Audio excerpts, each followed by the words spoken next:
You're leaving to join your brothers in Toulon. How much are you going to miss playing for Irish? Yeah, I'm going to miss it a lot. Obviously, this is where I started from 17 onwards, so it's been a long, almost 10 years now. So yeah, I'm going to miss it a lot. I've made a lot of friends here. Guys have looked after me. The club's been brilliant to me. So yeah, I will miss it. How excited are you to rejoin and play alongside your brothers at the same time? Everyone always says that. Obviously, he came and played with me here. It's been brilliant. But mate, how many guys want to, stick around with their brothers all their life? Sometimes you want to do your own thing, and let them do their own thing. But yeah, obviously the way he's been playing, it'll be brilliant to play with him, and hopefully I can get some form like he's been showing, and we can continue that, and Toulon can keep winning games.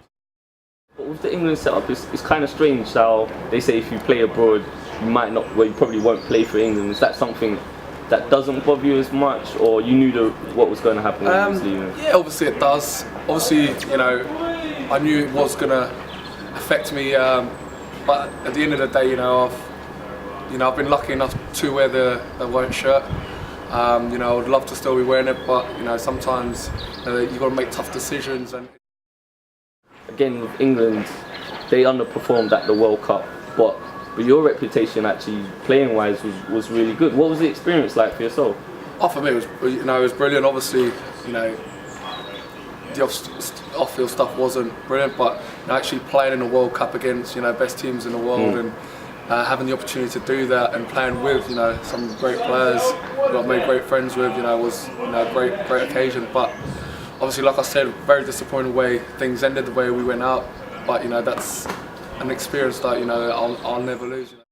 2011, I have to say it was a bad year in terms of like suspensions and whatnot. But do you think you've been labelled as a bad boy unfairly, or you can understand where it's coming from? Or look, obviously, I'll always say yes, I've been on labelled, but for stuff that I've done, possibly you could say that I deserve everything else. But at the end of the day, that sort of stuff for me, it's something I've had to learn from. I've had to grow up, and these things you can't get away with. It's been under pressure, other players doing the same things, and we've had to learn. It's not good. Once you get into that, you need to control yourself a little bit. And I was probably a bit naive, not understanding. Once you've made it international, that you can't get away with things like that, being stupid. So it's been a long year for me, a learning curve, and I'm glad that I can say, look, that kind of stuff is not acceptable. And I'm glad I've moved on from that, and hopefully my performance on the field can possibly change that, the way people look at me. Yeah, I mean, when I was 13, I moved over to France. I played for Nice for 5 years. I've been going through the French setup from 16 onwards, and I had the chance to train and play with them. So that's the connection I've had with them. But now, obviously, they didn't think I'd be good enough to play for France. That's why I came over here and pushed for England. So that's kind of the connection I've got there. Yeah. And I remember when you scored against France in the Six Nations, you were very passionate, and just how good did that feel? It was a great look. It was a great feeling. Obviously, I'm still getting a bit of stick from because obviously I was born in Trinidad, and I was still getting a bit of stick for it. But look, for me, it was one of those. Especially for kids, if you believe in something, you want to make it.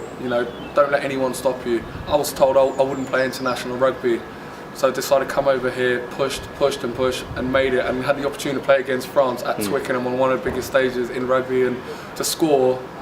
I can't remember, but I know I was kissing that badge quite a lot. Yeah. So yeah, it's one of those moments I'll never forget. Question: just how pleased are the family? Well, obviously, having all the brothers, there's 5 of us, and 4 of us, already played at quite a high level. Younger brothers still push on, but yeah, it's massive. I mean, my mum, she doesn't really watch rugby.